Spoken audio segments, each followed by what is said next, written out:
Voici Roust, le soigneur le plus minable qui soit.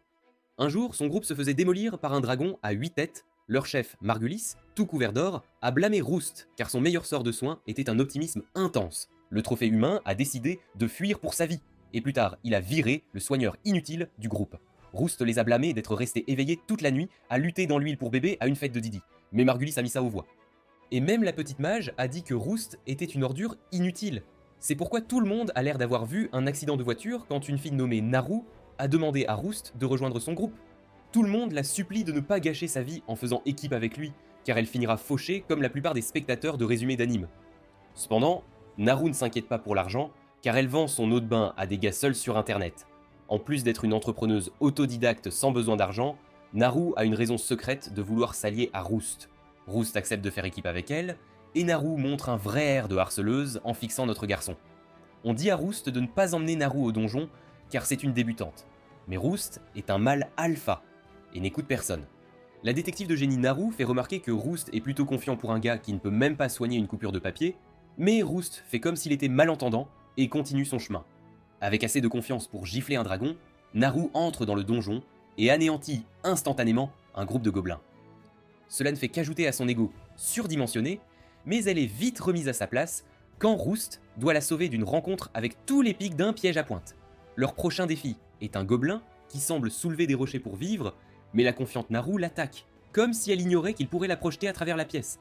Bien sûr, ça ne se passe pas bien, mais Roust montre le premier aperçu de sa force cachée quand il la sauve. Encore une fois, l'esprit de détective de Naru est à l'œuvre, et elle se demande si Roust n'est vraiment qu'un soigneur, mais il parvient facilement à changer de sujet à nouveau. Roust veut soigner ses blessures, mais Naru craint qu'il ne se trompe et ne la transforme en pomme de terre. Roust utilise tout son pouvoir pour soigner sa petite égratignure, et ils étonnent un greffier de guilde avec le nombre de pierres qu'ils ont arrachées aux monstres. La greffière nommée Amherst encourage le duo à continuer d'écraser des monstres, car c'est une petite arnaqueuse avide et elle reçoit une part de l'argent chaque fois qu'ils vendent des pierres à la guilde. Plus tard, nous apprenons le secret de Naru. Il y a des années, elle a été soignée par Roust après que son groupe ait été attaqué par des monstres. Au lieu d'être contrariée que tout le monde autour d'elle soit ravagé par des bêtes, Naru était super heureuse, et elle a promis de grandir pour pouvoir protéger Roust un jour. Naru est maintenant contrariée parce que Roust est trop bête pour la reconnaître, car elle a maintenant les cheveux bleus, mais pour une raison inexplicable, elle décide de ne pas simplement lui dire. Au lieu de cela, elle continuera simplement à le protéger. Malheureusement, son plan échoue immédiatement lors de leur prochain voyage, quand elle apprend un fait de base que même les enfants connaissent. Les attaques physiques ne fonctionnent pas contre les fantômes. Maintenant un groupe de 2 aventuriers très douteux, ils travaillent ensemble pour vaincre la liche. Roust utilise sa fidèle Pokéball pour soigner les blessures de Naru, et ils nourrissent la greffière avide de trésors qui est une fanatique des pierres brillantes. Ailleurs, l'ancien groupe de Roust a fait une mise à niveau esthétique avec une nouvelle soigneuse, mais ils sont choqués quand elle refuse de se battre en première ligne. Ils ont expliqué que Roust faisait ça sans problème, mais au lieu de réaliser que Roust pourrait être vraiment puissant, parce que c'est lui qui a réussi à couper une des têtes du dragon la dernière fois, le stupide trophée ambulant décide qu'ils peuvent gagner sans Roust. Il s'avère qu'ils n'ont pas pu, et seulement maintenant, après avoir pris une raclée, pire que celle que votre compte bancaire a prise après avoir acheté une barre chocolatée à 50 centimes, Margulis réalise-t-il que Roust était un membre précieux de leur équipe. Margulis supplie alors Roust, comme on supplie Dieu pour une petite amie, de revenir dans l'équipe. Il essaie même de dire qu'appeler Roust un sac de patates inutile avant n'était qu'un malentendu. Naru met rapidement fin à la manipulation mentale, mais l'aventurier plaqué Or l'accuse de manipuler Roust avec ses faux ongles et son BBL. Cela s'avère être une grosse erreur pour le chevalier couleur urine, car Roust abandonne son calme et il menace de briser Margulis en deux s'il reparle un jour du BBL de Naru. Margulis cherche en colère un nouveau membre pour son groupe, et le fantôme de l'opéra s'avance. Son nom est Sieg, et il prouve instantanément sa force, alors le lâche chef de pouvoir le fait rejoindre l'équipe. Margulis ressent une certaine clarté post-combat, mais nous voyons que le reste de son équipe est allé derrière son dos lâche pour supplier Roust de l'aide. Le Margulis délirant veut qu'il combatte le dragon à nouveau, mais les filles veulent l'aide du seul gars qui a réellement infligé des dégâts à la bête. La petite mage folle passe par des montagnes russes d'émotions et s'excuse d'avoir évité de virer Roust du groupe. Roust ressent une vraie compassion en la regardant sangloter, mais il rejette toujours la petite traîtresse. Martha Stewart brise la tension avec de la nourriture pour engraisser la petite mage maigrelette, et Lyra tire Roust à part pour essayer de le convaincre davantage. Elle dit qu'ils ne peuvent pas quitter Margulis, car il a des photos embarrassantes d'eux de la dernière fête de guilde, alors Roust commence à se demander s'il devrait aider. Plus tard, Naru déchire des orques de la même manière que vous déchirez un sac de Cheetos à 3h du matin. Notre héroïne aux cheveux bleus, une vraie bombe, démontre exactement pourquoi elle est la partenaire parfaite en éliminant seule tout le groupe de monstres avec facilité. Roost est impressionnée, mais Naru est déjà impatiente pour le prochain défi. Malheureusement, Naru a perdu sa prescription de Zampic et elle a faim, alors le prochain défi finit par être le déjeuner. Les deux trouvent l'endroit parfait, sur le sol sale du donjon, mais au lieu d'apporter des sandwichs emballés, Naru surprend Roost avec un énorme festin. Il s'avère que Betty Crocker les a forcés à prendre les restes de plus tôt, mais Roost n'a en quelque sorte pas remarqué Naru apportant la boîte géante de nourriture. Alors qu'il se gavait, Roost explique à quel genre de monstre ses anciens coéquipiers sont confrontés. L'hydre est un ennemi vraiment terrible, avec plus de muscles qu'un protagoniste de Jojo, et un corps couvert d'écailles, assez fort pour dévier les attaques physiques et magiques. Comme si être indestructible ne suffisait pas, il est aussi rempli de poisons tueurs de protagonistes. Ces dragons sont assez rares, mais parmi les autres monstres de son calibre, c'est le plus commun. Grâce à cela, l'hydre a été étudié en profondeur par les anciens aventuriers, et ils ont trouvé un certain nombre de méthodes pour y faire face. Son poison fera cracher du sang par les deux bouts à quiconque, comme s'il venait de manger un taco Taco Bell, rempli de verres brisés, mais heureusement il y a un antidote disponible à l'achat. C'est plutôt cher, cependant. C'est pourquoi l'ancienne équipe fauchée de Roost n'en avait pas avant. Roost explique que son ancienne équipe devra entièrement compter sur la magie détoxifiante de la nouvelle soigneuse.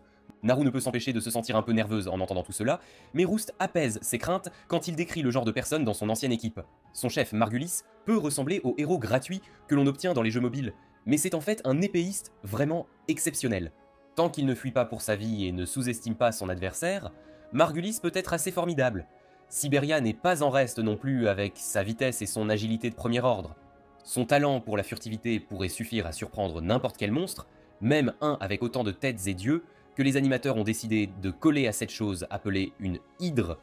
Naru n'aime pas entendre Roost parler si bien de son ancienne équipe parce qu'ils l'ont laissé tomber, de la même manière que vous abandonnez un animé après le premier épisode de remplissage. Cependant, Roost dit que la seule langue qu'il connaît est la vérité, alors Naru garde ses opinions pour elle pour l'instant. Au lieu de cela, elle mentionne à quel point elle est fatiguée de défier le même donjon jour après jour. Roost est d'accord qu'il est peut-être temps de passer à autre chose, et Naru mentionne avec enthousiasme les zones humides qui ne sont pas trop loin. Pendant ce temps, dans les zones humides non loin de là, nous rejoignons l'épée éclair. Ils sont au milieu d'un combat féroce avec l'hydre, qui semble avoir été uniquement créé pour rappeler aux personnages secondaires qu'ils ne sont pas des personnages principaux. Margulis parvient à porter un coup tranchant contre l'une des nombreuses têtes, et leur dernier membre, Sieg, enchaîne avec une de ses propres entailles qui décapite presque la bête. Profitant de son avantage, l'épéiste masqué prépare un autre assaut. Mais alors que sa lame atteint la bête, il recule et se retire. Margulis le réprimande avec colère de ne pas avoir fini le travail, mais Sieg réplique en demandant si Margulis serait vraiment d'accord qu'il prenne toute la gloire pour lui-même. Il croit que Margulis, l'homme trophée, mérite ce trophée pour lui-même. Après tout, Margulis, le tueur d'hydre, sonne mieux que tous ces autres surnoms stupides. Impatient que j'arrête de me moquer de lui, Margulis charge tête baissée sur le monstre, mais il est rapidement renvoyé après son attaque téméraire. Lyra est occupée à soigner leur voleur, mais elle n'arrive pas à croire que leur chef écervelé charge droit sur le monstre. Il n'a aucune chance car le dragon est essentiellement un tank ambulant avec plus de points noirs que le dos de Siberia. Lyra continue de se plaindre, mais Siberia dit que c'est juste comme ça qu'il est. Elle aime les mauvais garçons, et elle trouve sa stupidité plutôt charmante. Ses blessures guéries et son terrible choix d'homme, la voleuse se précipite pour faire d'autres mauvais choix de vie. Juste à ce moment-là, l'attention de Lyra se tourne vers Sieg, qui semble simplement observer de loin, et elle se demande ce qu'il prépare. Le combat traîne en longueur, depuis un moment maintenant, et l'hydre commence à ralentir. Les distractions de Siberia permettent à Margulis d'infliger des dégâts considérables, et dans ce monde sans loi sur le travail des enfants, Armia fait des heures supplémentaires avec son assaut magique. Leur pouvoir combiné, Lyra est confiante que l'hydre tombera bientôt. Ses espoirs sont brisés quand l'hydre envoie un énorme rocher dans la poitrine de la petite enfant travailleuse qui souhaite maintenant assembler des Nike comme les autres enfants. Armia est terrifiée de voir que le monstre a maintenant fixé son regard sur elle. Elle pousse un cri à glacer le sang alors qu'il s'approche et les choses prennent une tournure sombre alors que quelque chose d'étrange commence à se produire. Une substance ressemblant à de la fumée sombre commence à émaner de son corps que personne ne peut identifier jusqu'à ce que Sieg fasse remarquer que c'est de la peur. Il s'avère que la peur est exactement ce dont les monstres comme l'hydre se nourrissent pour devenir plus forts. Ce qui est étrange, c'est que la peur n'est généralement pas visible à l'œil nu comme ça. L'équipe réalise vite qu'elle a bien été entourée par la fumée, alors qu'elle afflue de toutes les directions. Lyra est choquée de réaliser que ce qu'il voit est du mana, quelque chose que l'on ne trouve que dans les parties les plus profondes du labyrinthe. Mana, peur, quoi que soit cette brume, l'hydre l'absorbe avidement et elle commence à changer. Avec suffisamment de pouvoir magique, les monstres sont capables de muter, ce qui peut souvent augmenter leurs capacités et les transformer en adversaires encore plus terrifiants. Malheureusement, au lieu de se transformer en quelque chose de vraiment créatif, le studio d'anime à petit budget a juste changé sa couleur et lui a ajouté quelques têtes. Pourtant, la bête est plusieurs fois plus puissante qu'avant, et Lyra n'aurait jamais imaginé voir une transformation se produire dans la vraie vie. Il n'y a aucun moyen pour une épée éclair de battre ce monstre nouveau et amélioré, alors Sieg dit à Lyra de s'occuper de la mage et à Margulis qu'il est temps de battre en retraite. Margulis, le légendaire tueur d'hydre, ne bat pas en retraite cependant. Il charge une fois de plus, avec l'intention de prendre au moins une tête comme trophée, mais alors que sa lame entre en contact avec les écailles de l'hydre, elle se fissure et se brise en deux, le laissant complètement tomber, comme la souris de jeu bon marché que vous avez acheté vous lâche en plein milieu d'un match. Laissé sans défense, Margulis trouve presque une nouvelle maison au fond de la gorge de l'hydre, mais Roust apparaît pour le sauver juste à temps. Margulis est choqué de voir son ancien coéquipier, mais il n'y a pas beaucoup de temps pour parler. Avec l'aide de Naru, les deux parviennent à repousser l'hydre, mais Roust est nécessaire ailleurs. Sieg fait remarquer que Roust n'est qu'un simple soigneur et l'envoie soigner Armia pendant qu'il retient la bête. Lyra a épuisé tous ses points de personnages secondaires, elle ne peut donc plus aider leur mage tombé. Heureusement, Roust arrive avec plein de ses jetons d'armure scénaristique, alors il utilise sa modeste capacité de soin sur Armia. Lyra s'exclame que le sort de soin de base ne suffira pas, mais elle est stupéfaite de le voir utiliser un autre soin, puis encore un autre par-dessus. Lyra est confuse et se demande si Roust bug alors qu'il dit « soin » plusieurs fois, mais Syberia explique que Roust fait juste ce qu'il fait toujours, en superposant les soins. Même le garçon en or dit que c'est assez courant pour Roust, mais pour Lyra, cela n'a aucun sens. Mettre un pansement sur une blessure aide, mais mettre 10 pansements par-dessus le premier ne fait pas guérir la blessure plus vite. Heureusement, ce « je sais tout » est prouvé tout à fait faux quand Armia se réveille, grâce à Roust. Lyra ne peut que se demander qui est vraiment Roust, et Armia le remercie de l'avoir gardé en vie pour qu'elle ne soit pas virée pour avoir quitté le travail tôt. À proximité, Sieg a fait ce qu'il pouvait pour arrêter l'hydre, mais il semble que le monstre attendait Roust. C'est comme s'il se souvenait de lui et voulait maintenant se venger. Heureusement, Naru et Sieg sont là pour aider, alors que les trois se préparent pour le dangereux combat à venir. Les autres reculent et décident de regarder depuis les coulisses, pendant que les vrais héros se mettent au travail. Le grand tueur d'hydre n'a pas non plus de plainte, mais seulement parce que son épée est cassée, pas parce qu'il est un lâche. Le combat intense commence alors que Naru assène un coup de poing étourdissant, et Roust profite de l'ouverture qu'elle offre. Pendant ce temps, la grande épée de Sieg tranche la tête d'un seul coup net. Margulis est choqué de voir que sa lame n'a pas cassé, mais Lyra explique que c'est une épée magique. Margulis est stupéfait, car il a entendu parler de cette lame légendaire, et elle est bien meilleure que son épée pathétique dont sa petite amie se moque toujours. Juste alors, une erreur coûteuse de Naru voit l'une de ses frappes contrée par l'hydre et elle est projetée au sol. De manière troublante, le monstre n'attaque pas, mais semble plutôt la prendre en otage et défie Roust de le combattre en un contre un. Lyra intervient avec plus de construction de monde épique en expliquant que les monstres ne deviennent pas seulement plus forts quand ils mutent tant de légères variations d'eux-mêmes, ils deviennent aussi plus intelligents. Ce monstre a maintenant plus d'intelligence dans une seule tête que tout leur groupe, et son cœur est plein de vengeance. Roust n'est pas un lâche, alors il dit à tout le monde de rester en arrière, et il accepte le défi. Roust s'élance, mais la scène coupe rapidement sur un vieil homme déçu. Quand nous revenons au combat, nous voyons que Roust a été vaincu. Même si le dragon a 1 million de points de QI, il n'est toujours pas au-dessus de se montrer supérieur aux noobs, alors il nargue Roust avec un cri de guerre. Roust espère juste que le dragon ne va pas commencer à le teabaguer, et il tend la main à son fidèle coéquipier avant de perdre connaissance.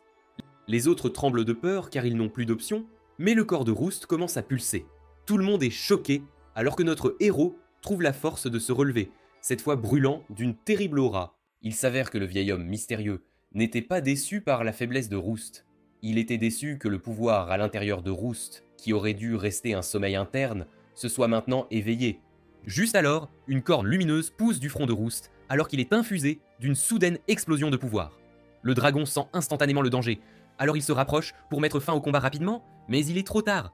D'un seul coup, Roust détruit l'hydre, la réduisant en miettes, avant de s'effondrer inconscient. Quand notre soigneur OP préféré se réveille, il trouve une Naru très inquiète penchée sur lui.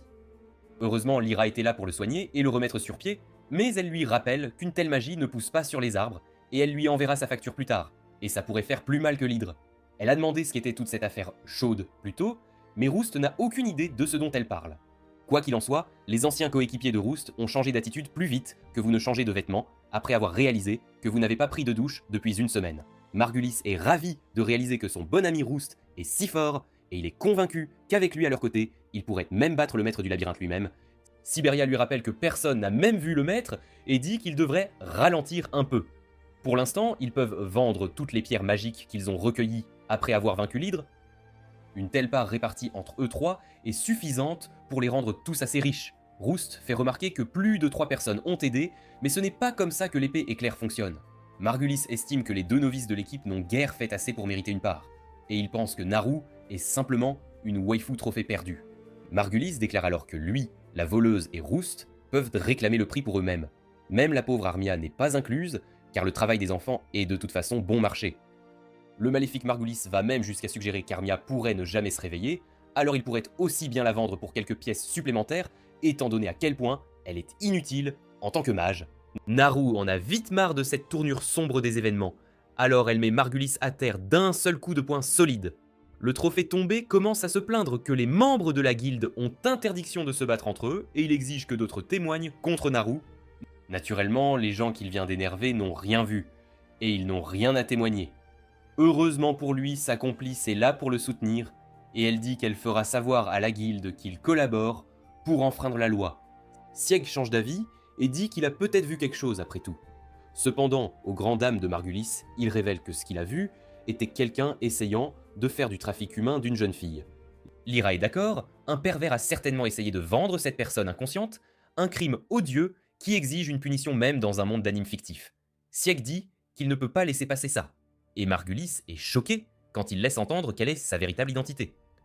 Ensuite, Margulis et Siberia reçoivent ce qu'ils méritent et sont ligotés comme vous l'êtes quand vous regardez un animé et que vos amis veulent sortir.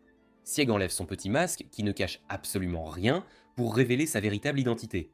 Son vrai nom est Sieg, un choc absolu de la part des animateurs. Il s'avère qu'il est un aventurier de la Guilde royale des aventuriers, ce qui est une affaire assez importante. Il explique qu'en tant que membre de la Guilde royale, il est là pour surveiller les autres aventuriers et protéger la ville, un travail habituellement destiné aux aventuriers locaux qui ont fait défaut ces derniers temps. Quand il est arrivé pour enquêter, il a immédiatement rencontré l'épée éclair et les a observés de près depuis derrière son déguisement parfait. Sieg était complètement méconnaissable derrière le masque et il a été témoin de beaucoup de choses. Il n'est donc pas surprenant que Margulis et Siberia soient jugés inaptes à la guilde et seront expulsés de l'association. Les deux finiront probablement par purger une vie de travail forcé, à nettoyer l'huile pour bébé après chaque fête de Didi. Leurs lamentations et leurs plaintes commencent, mais les deux sont ignorés, alors que Roust demande à parler à Sieg en privé. Étonnamment, il a demandé que ses anciens coéquipiers soient épargnés pour une raison quelconque. Roust explique tout de suite que ces deux-là étaient de bons aventuriers, avec des rêves et des aspirations, mais qu'ils ont été corrompus par l'idée d'être les meilleurs. Ils peuvent désirer la richesse et le statut social, mais ils ne sont pas vraiment mauvais, juste égarés et perdus. Le discours de Roust est bien plus efficace que le mien pour éviter une amende pour excès de vitesse, alors Saig accepte et les libère tous les deux. Cependant, il s'assure qu'ils comprennent qu'il pourrait toujours les surveiller, et ils ne le sauront jamais, car il portera à nouveau son masque. Le couple chanceux n'a pas besoin de plus de persuasion et s'enfuit rapidement, espérons-le, pour de bon hors de l'histoire. Zek explique que même s'ils avaient été expulsés, ils continueraient à être eux-mêmes, sournois, essayant de faire du trafic humain avec quiconque ils rencontreraient. De cette façon, en tant qu'aventurier, la guilde peut les surveiller. Cependant, Amherst n'en est pas si sûr.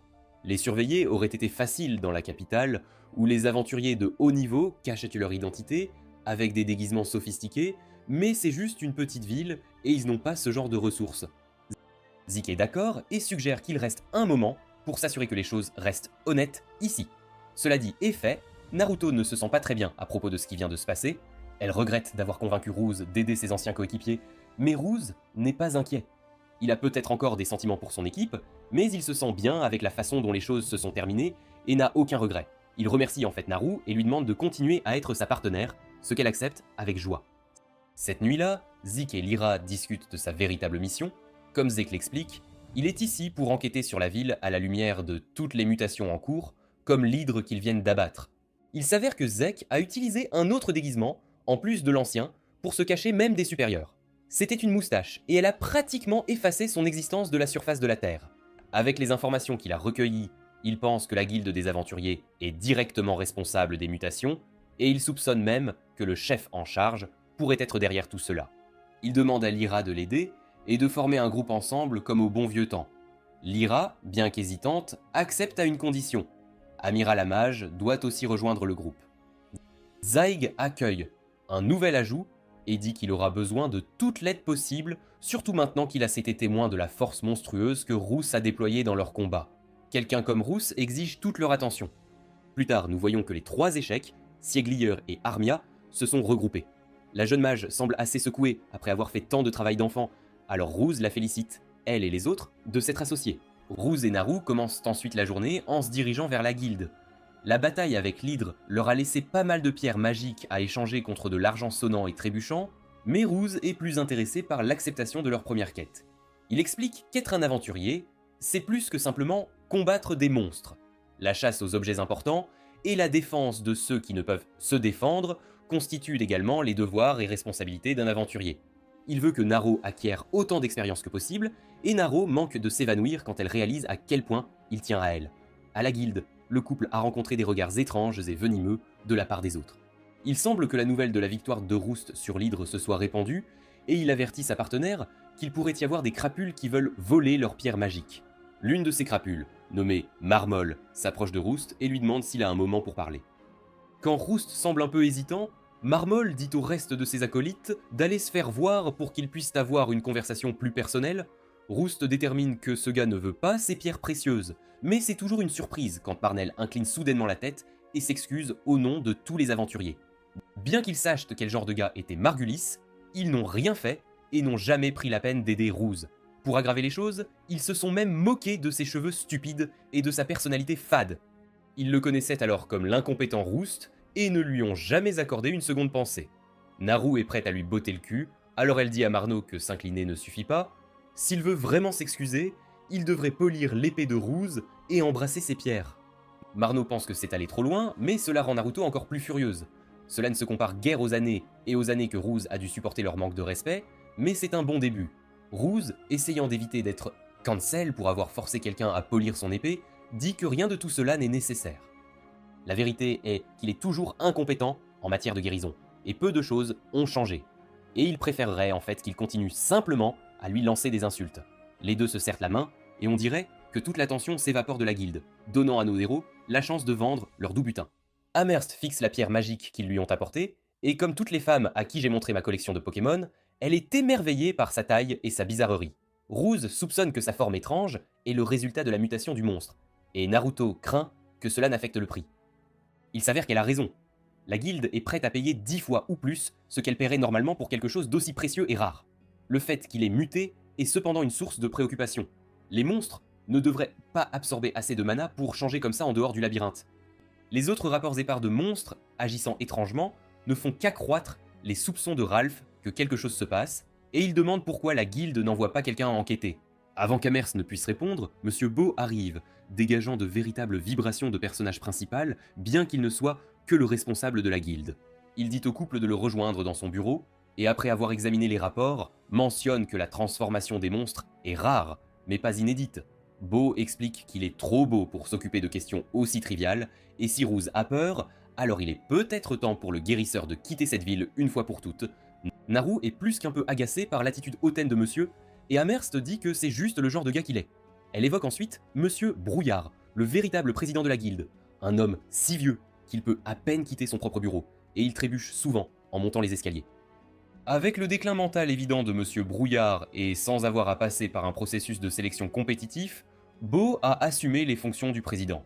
Il a la réputation parmi les autres employés de la guilde d'être strict et sans fioriture. Rouse n'est pas intéressé par tous les potins du lieu de travail, il doit donc se voir montrer toutes les quêtes disponibles. Naru est consterné par la maigreur de certaines d'entre elles, comme celle-ci où un gars veut juste aller pêcher dans le lac souterrain du labyrinthe et a besoin d'une escorte. Amherst, désireuse de collecter plus d'argent, lui rappelle que chaque travail avec une récompense est un travail qui vaut la peine d'être fait. Ruse tombe ensuite sur une mission pour vaincre un tas de monstres. Naro saute sur l'idée d'une mission digne, mais Amherst dit que c'est impossible.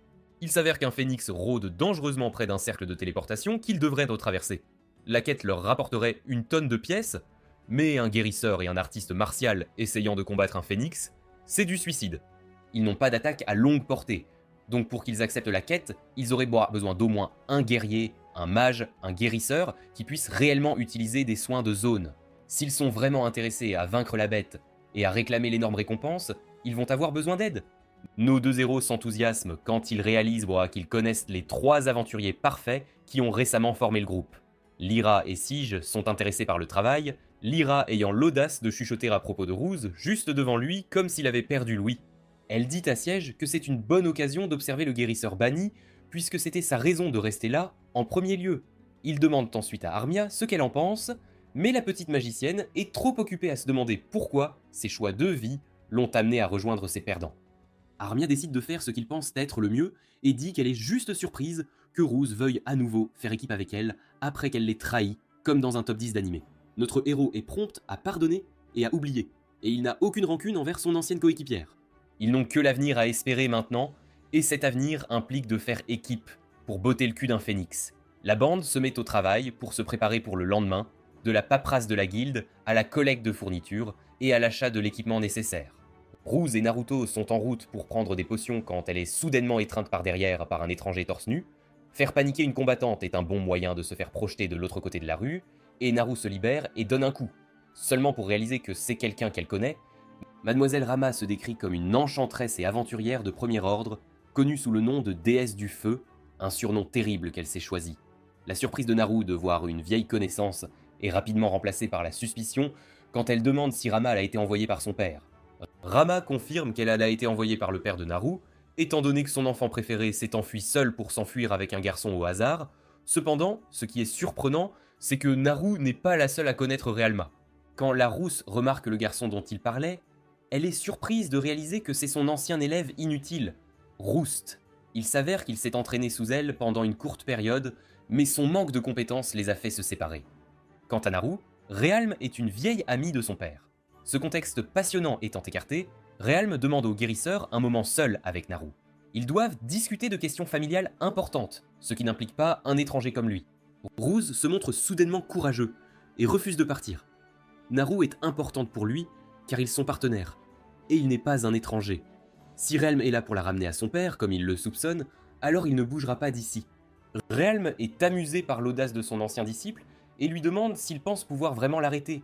Ras lui dit d'essayer, alors la légendaire déesse des flammes envoie la boule de feu la plus lente de l'histoire de l'anime du bout de sa fourche. Ruse l'esquive avec facilité, et la seule victime du feu est une cuisse de dinde appartenant à quelqu'un d'autre. Naru essaie de calmer les choses en expliquant qu'elle ne s'est pas vraiment enfuie, elle a juste un peu oublié de dire à qui que ce soit qu'elle partait. Elle a laissé une note, cependant, qui disait simplement qu'elle partait retrouver son grand frère, Roussed, et elle lui a dit de ne pas s'inquiéter. Pour une raison quelconque, elle pensait que son père serait complètement soulagé d'apprendre que sa jeune fille impressionnable s'enfuyait sans un mot pour courir après un homme étrange. Rama exige une explication pour son comportement tout à fait étrange, et Naruto hésite car la vérité est un peu gênante. Naturellement, Naru est trop embarrassée pour révéler qu'elle avait des espions qui surveillaient Ruse depuis longtemps. Des yeux et des oreilles qui non seulement rapportaient ses allées et venues et ses actions, mais aussi le fait qu'il avait été expulsé de Lightning Blade. Comme toute bonne harceleuse, Naru a vu sa chance et l'a saisie. Ruse, voyant à quel point sa partenaire est mal à l'aise, lui dit qu'elle devrait peut-être aller voir son père, surtout parce que pour être un aventurier, il faut la permission de ses parents. Naru est plus qu'un peu blessé et effrayé de l'entendre dire cela, principalement parce que son père pourrait dire non et qu'il ne se reverrait peut-être plus jamais. Realma clarifie les choses en disant que son père n'a aucun problème avec le fait que sa fille devienne une aventurière. Il craignait juste qu'elle ne revienne avec un petit ami minable. Tout ce que son père veut savoir, c'est si sa petite fille est en sécurité et qu'elle ne sort pas avec un spectateur de résumé d'anime. D'après ce que Rama peut dire, Naruto va bien, et elle dit à Naruto de la laisser convaincre son père. Cela étant réglé, la déesse du feu demande à son stupide apprenti de lui apporter du vin pour que les filles puissent parler en privé de lui. En tant qu'ancienne professeure, elle se demande pourquoi Nara est si captivée par un homme aussi incompétent que lui, mais Nara prend la défense de Roust. Elle le défend en énumérant ses nombreuses forces et compétences dont elle a été témoin de première main depuis qu'elle fait équipe avec lui. il est fort, sage et réfléchi. Mais surtout, Roust est un homme bon, qui fait passer les autres avant lui-même. D'autres comme Naru, qu'il a fait tout son possible pour guider et aider à acquérir de l'expérience en tant qu'aventurière, bien que ce soit elle qui soit venue le sauver, elle a réalisé, comme nous tous, qu'elle n'est qu'un fardeau, et cette pensée est plus qu'elle ne peut supporter. Comprenant tout cela, Rama explique que Roust n'a jamais défendu personne de toute sa vie, sauf Naru. Il a changé grâce à elle, et il semble que ce soit pour le mieux. Rama suggère à la jeune fille de rester un peu plus longtemps avec son ami guérisseur et leur souhaite bonne chance pour leur voyage. Quant à elle, elle a sa propre mission. Monsieur Brouillard, le mystérieux président de la guilde, a des secrets que la déesse du feu compte révéler au grand jour. Les préparatifs terminés et tous les doutes écartés, l'équipe de Lyra la guérisseuse, Sieg le sabreur, Armia la magicienne et bien sûr notre guérisseur incompétent préféré et sa compagne combattante sont assemblés et prêts. Il y a un pauvre phénix là-bas qui va se faire démolir. L'équipe se téléporte dans le donjon pour commencer sa chasse et Naruto est prêt à en découdre dès que ses pieds touchent le sol. C'est sur place en ce qui la concerne, mais il n'y a pas de phénix qui les attend. Pas dans un espace aussi étroit. Se frayant un chemin à travers les couloirs étroits, la bande est à la chasse. Ils savent que leur proie ardente préférera les grands espaces ouverts, plus adaptés à un si grand monstre volant. La recherche prend fin lorsqu'ils débouchent dans une caverne tentaculaire. Tapissée de piliers brisés et surmontée d'un haut plafond, Armia et Naru furent surprises que même au plus profond du labyrinthe, il y ait de si vastes espaces. Lyra se souvient que c'est probablement la zone dont elle a entendu parler. On dit qu'un nouveau chemin a été découvert à proximité, une partie du labyrinthe qui n'a pas encore été explorée par les aventuriers, et comme tout aventurier le sait, au bout de chaque sentier inexploré du labyrinthe se trouve tout le trésor non réclamé que l'on pourrait désirer. L'enthousiasme de Lyra est contagieux, et les filles sont excitées à l'idée de richesse et de gloire. Mais Sieg leur rappelle qu'il y a un problème, il y a un gros monstre effrayant qui garde le chemin. Personne n'a encore réussi à le dépasser, alors la guilde a placé une prime considérable sur sa tête. L'enquête de Ruse sur la zone révèle rapidement des signes de brûlure au milieu des décombres. Il détermine que cela ne peut être que l'œuvre du phénix. Pour tester son idée, il prend une pierre et la lance plus profondément dans la caverne. Son rebond sur la roche résonne à travers les vastes étendues sombres. Féroce et territorial, dès que le phénix détecte un intrus, il attaque, et Ruse compte là-dessus. Au signal, le labyrinthe s'illumine d'un portail brillant au plafond. Une boule de feu ardente s'envole, virevolte dans la pièce avant de déployer ses ailes et de prendre son envol. Le phénix est arrivé, et cette bataille ne fait que s'échauffer. Pendant ce temps, de retour à la guilde, Amherst ne fait rien quand la guerrière en bikini entre en valsant par la porte d'entrée. Désespéré comme jamais, Amherst accueille la rousse à la branche de la guilde des aventuriers de Marmotte avec un sourire joyeux. Relm est un peu surprise par la gentillesse du personnel envers les aventuriers ici. Mentant effrontément, Emir dit qu'il est tout naturel pour elle d'être gentille avec les aventuriers. La vérité est que Realma, à moitié nue, est la première femme qu'elle ait vue, pas juste une nonne ou une employée de banque dans cette ville. Le peu qu'elle porte est clairement fait d'un matériau fin et même de qualité magique. Amherst reconnaît le cher quand elle le voit, alors quelle que soit cette rousse, elle vaut certainement la peine d'être connue. Amherst la considère comme une cible pour gagner des tonnes d'argent, alors elle propose d'aider Realma de toutes les manières possibles. Realma ne perd pas de temps et demande à voir le président de la branche. Amherst est un peu inquiète, alors elle demande si Realma a un rendez-vous, mais non. Elle demande à Realma si elle a une recommandation de quelqu'un, mais elle n'en a pas non plus.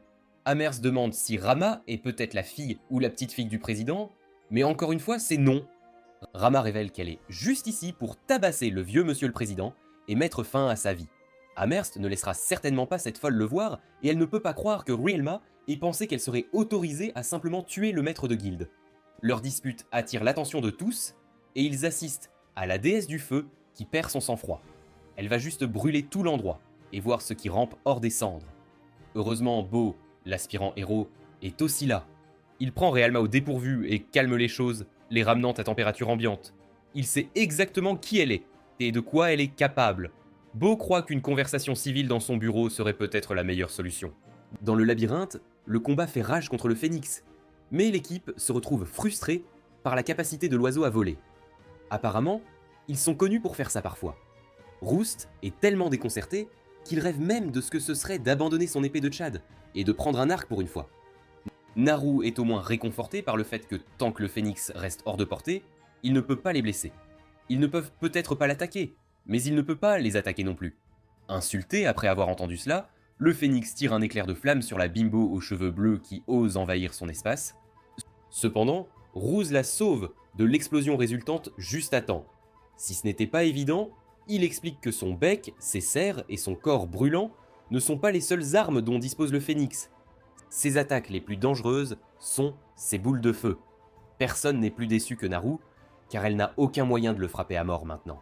De retour à la guilde, Rama a des questions pour le président par intérim, et Beau mentionne qu'elle n'est pas la seule récemment.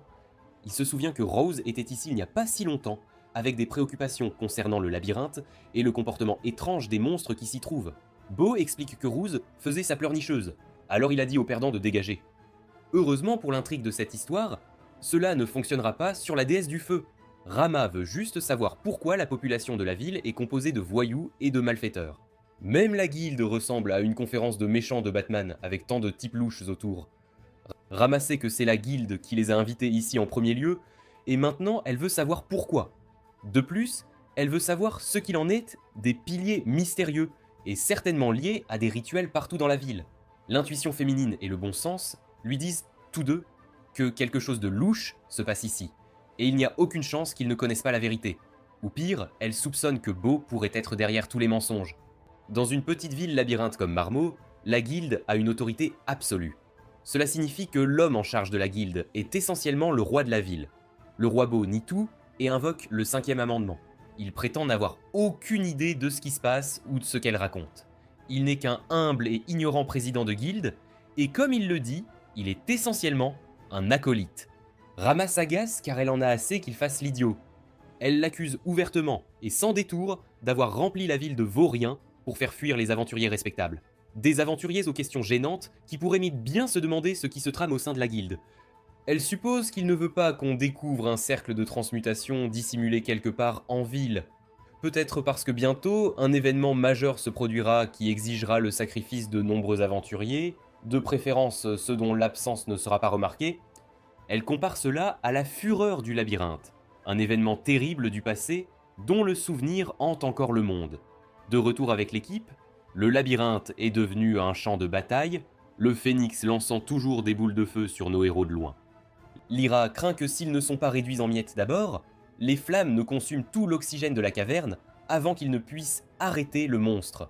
Quant à Roust, il réalise que ce phénix est plutôt malin. Puisqu'il est en infériorité numérique, il essaie de les repousser avec une tactique plutôt réfléchie. Il couvre la pièce d'une mer de feu pour les brûler vifs, mais il utilise aussi le feu pour consommer tout l'oxygène de la pièce.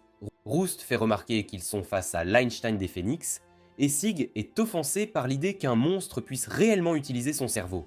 Il en a marre de se cacher et interpelle Armia, lui demandant si elle peut utiliser la magie de l'eau. C'est clairement une question qu'il aurait dû poser avant de se jeter dans un combat contre le phénix, mais heureusement, elle le peut. Le plan qu'ils élaborent est simple. Armia abattra le phénix avec sa magie de l'eau, en attaquant ses ailes. Une fois au sol, les autres lui sauteront dessus et lui botteront les fesses. Il faut beaucoup de temps pour lancer une magie assez puissante pour blesser un phénix, et après tout ce que la petite mage a traversé récemment, il n'est pas surprenant qu'elle soit un peu ébranlée par l'idée.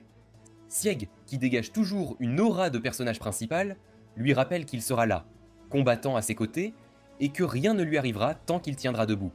Le fait est qu'elle a tout un groupe de compagnons fiables sur qui compter. Lyra, Naru et Roust sont tous ensemble dans cette aventure, et tant qu'ils forment une équipe, elle n'a rien à craindre. Ces mots inspirent Armia, et l'équipe lance l'attaque. Ceux en première ligne s'élancent, attirant l'attention du phénix, tandis qu'Armia et Lyra restent en retrait, préparant la magie cruciale dont elles auront besoin. Invoquant une flèche d'eau, la petite mage la lance sur le phénix, réussissant à éteindre l'une de ses ailes. Chargeant le monstre en chute, Sieg est déterminé à enfoncer son sabre, mais la coupure est trop superficielle. De retour à la guilde, le duel verbal entre Ralma et Handsome se poursuit. Ralma explique que tous les signes indiquent une fureur imminente à l'horizon, et elle ne veut entendre aucun déni concernant les problèmes évidents entourant le labyrinthe. Le mana ici est hors de contrôle, les monstres mutent à tout va. De retour avec nos héros, le phénix digivolve sous les yeux de l'équipe. C'est une autre incroyable transformation qui le change en un phénix légèrement plus grand. De telles mutations sont censées être rares, mais Armia se retrouve face à une autre, juste après la précédente. Cette terrible malchance est trop pour la jeune fille, et elle commence à paniquer. Lyra n'arrive pas à croire que cette gamine n'ait pas retenu la leçon du dragon. La peur ne fait qu'alimenter la bête. Dès que le phénix détecte sa terreur, il bondit, visant à l'engloutir dans les flammes. Lyra la saisit et tente de se mettre à l'abri, mais il est déjà trop tard. Le feu bleu est sur elle, et il n'y a plus nulle part où se cacher, ni le temps. Alors qu'il semble que les filles sont sur le point de devenir ces taquitos bleus flamboyants, Sieg arrive pour les sauver. Le spadassin tient sa promesse, fonçant dans la trajectoire du feu, le tranchant avant qu'il n'atteigne Armia. Sieg déclare qu'il ne laissera pas l'oiseau poser ses ailes sur elle, et il dévie d'autres boules de feu avec sa lame. Sieg interpelle la mage, lui disant de trouver le courage de se tenir debout. S'ils veulent abattre ce monstre, ce sera grâce à sa magie. Lyra lui tend la main, mais la petite mage dit à celle qui l'a accompagnée tout cet anime qu'elle n'a pas besoin de son aide. Si elle n'a pas la force de se tenir debout par elle-même, comment pourrait-elle espérer soutenir ses coéquipiers ? De retour avec la déesse des flammes, elle quitte la guilde frustrée et sans réponse. Elle décide de décharger son irritation sur l'un des piliers de la ville, mais la pierre blanche ne fait qu'absorber et dissiper ses flammes. Son attaque aurait été super utile dans ce combat contre le phénix, mais pour l'instant, l'équipe devra faire ce qu'elle peut. Et ce que Naru peut faire, c'est frapper des choses. Elle assène son meilleur coup de poing au phénix, mais elle n'est pas Tyson et le monstre recule indemne. Naru, en revanche, a pris feu et elle court partout en perdant la tête. Cherchant vengeance après un coup de poing au bec, le phénix tente d'utiliser ses serres sur Naru, mais Roust intercepte l'attaque avec son épée. Les flammes sont si fortes que l'acier même est fondu. Les choses ne s'annoncent pas très bien, mais Armia a eu tout le temps nécessaire. Avec le soutien du guérisseur, Armia invoque une flèche de glace, un sort de niveau supérieur qui abattra sûrement le phénix. L'attaque touche et l'aile de l'oiseau est déchirée, mais ce n'est pas suffisant pour le clouer au sol. Il vole cependant beaucoup plus bas maintenant, assez bas pour que Naru puisse se jeter à nouveau dans la mêlée. Elle saute sur les décombres d'un pilier pour prendre de l'altitude et abattre son pied avec force sur la tête du phénix. C'est une attaque qui le prend complètement au dépourvu et le projette violemment au sol. C'est leur opportunité, une que Roust ne gâche pas. Enfonçant sa lame, notre guérisseur banni porte le coup final et vainc le phénix d'un seul coup rapide. Après coup, l'équipe ne peut s'empêcher d'être impressionnée par leur petite mage coéquipière. Elle s'est vraiment surpassée pour eux et leurs félicitations mettent Armia en larmes. Tout ce dont elle avait besoin, c'était d'un bon groupe d'amis qu'elle pourrait appeler son équipe. Lyra est juste contente que Roust n'ait pas activé son mode Super Saiyan sombre, mais Sieg décide qu'il devra quand même garder un œil sur notre héros. Après cela, ils retournent à la taverne de Marmot pour une tournée de boissons de célébration. Là, ils trouvent Ralma, qui les attend, ayant déjà bu suffisamment pour eux tous. Elle attendait le groupe, et Roust est surpris qu'elle sache où les trouver. Apparemment, Amherst les a vendus sans hésitation quand Ralma lui achetait quelques pièces.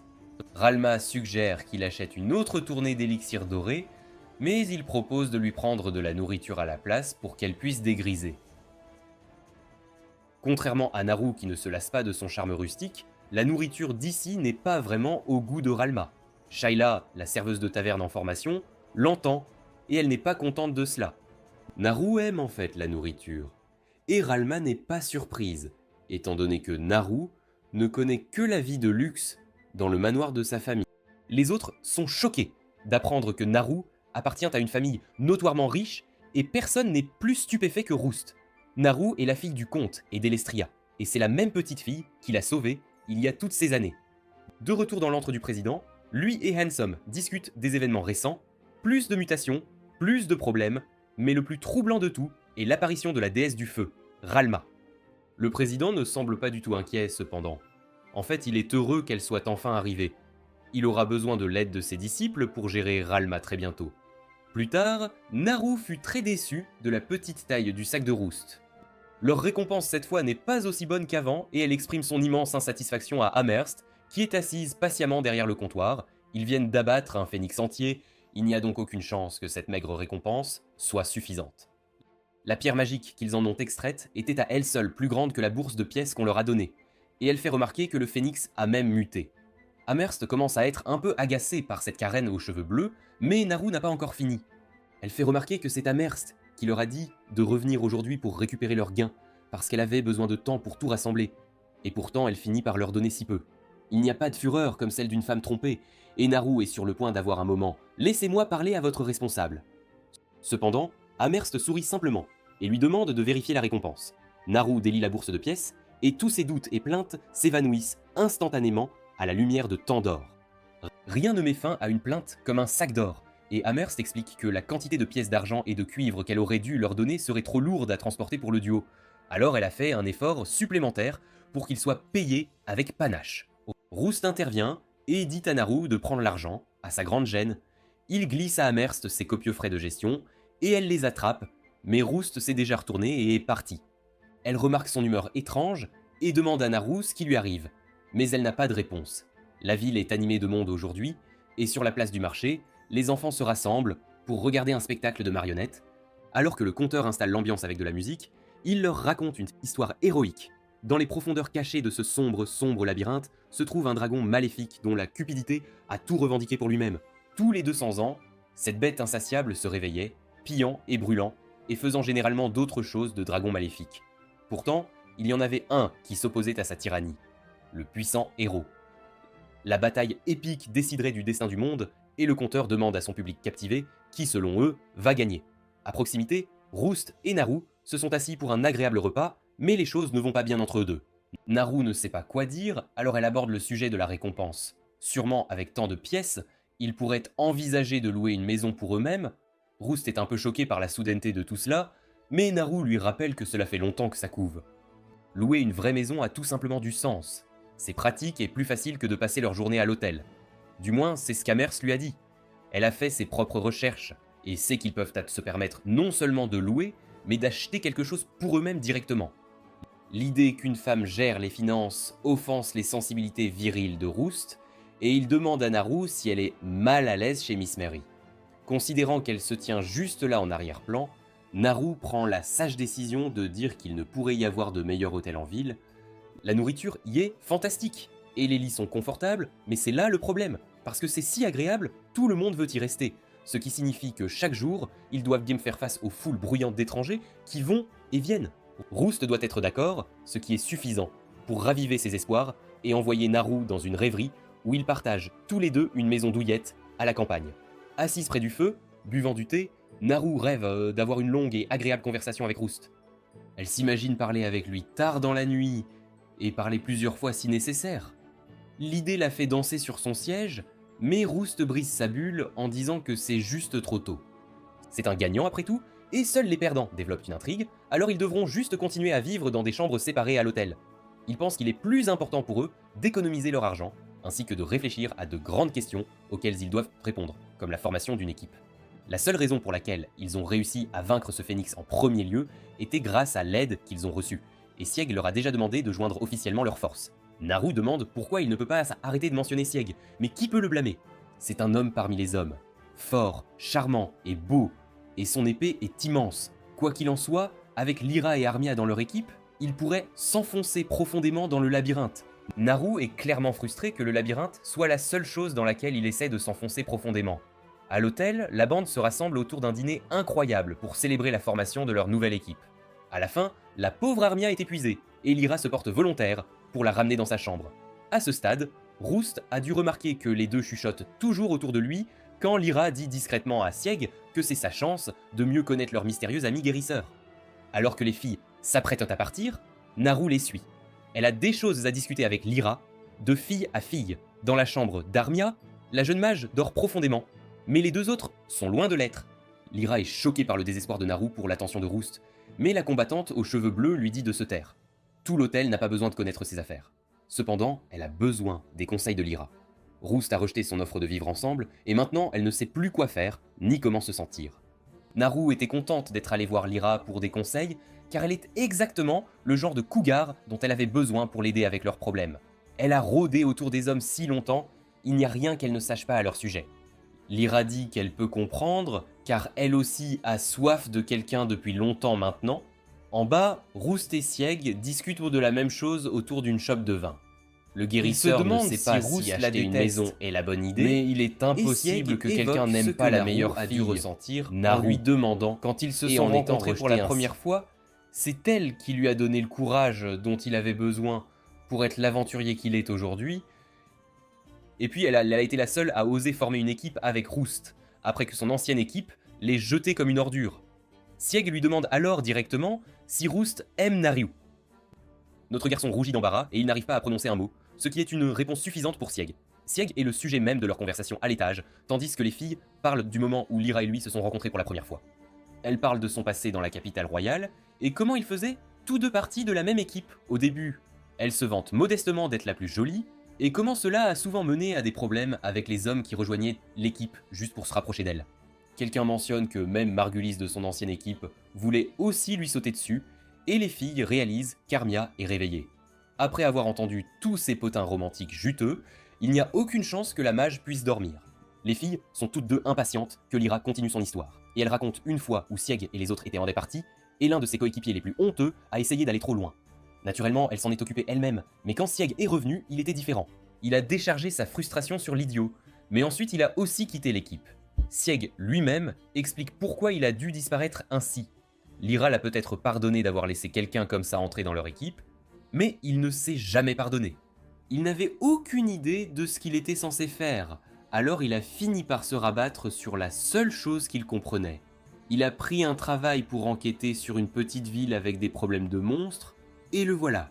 Il ne s'attendait pas à recroiser Lyra sitôt. Une voix demande si Lyra aime vraiment Sieg, et les filles réalisent que la petite gremlin, Sheila, a fait irruption dans la pièce pour livrer la nourriture qu'elles avaient décommandée. De retour avec les garçons, Sieg demande à Roust ce qu'il compte faire. Le guérisseur explique qu'avant de prendre toute décision, il doit voir le Carfax de cette fille. C'est alors qu'Amerst entre, commande une bière et dépose le rapport que Roust avait commandé. Apparemment, fouiner est un petit boulot secondaire qu'Amerst gère, et il l'a engagé pour fouiller dans le passé de Naru. Nous retournons ensuite au spectacle de marionnettes pour le dénouement choquant du conte. Le héros est tombé, et il semble que le dragon maléfique ait presque tout gagné. C'est alors que la Belle au bois dormant apparaît, brandissant le seul pouvoir qui pourrait soumettre le dragon et ramener la bête à son sommeil. Amerst passe ensuite en revue ce qu'il savait déjà de Naru. C'est une fille riche, d'une famille riche, qui était destinée à tout hériter jusqu'au jour où elle a déclaré qu'elle allait plutôt devenir une aventurière fauchée.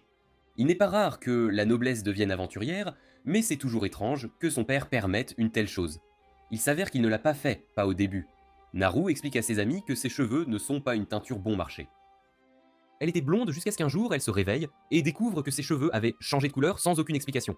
C'est la raison pour laquelle Roust ne pouvait pas la reconnaître. Amerst continue en disant que le jour où les cheveux de Naru ont changé de couleur fut le jour où son père a changé d'avis concernant son désir de devenir aventurière.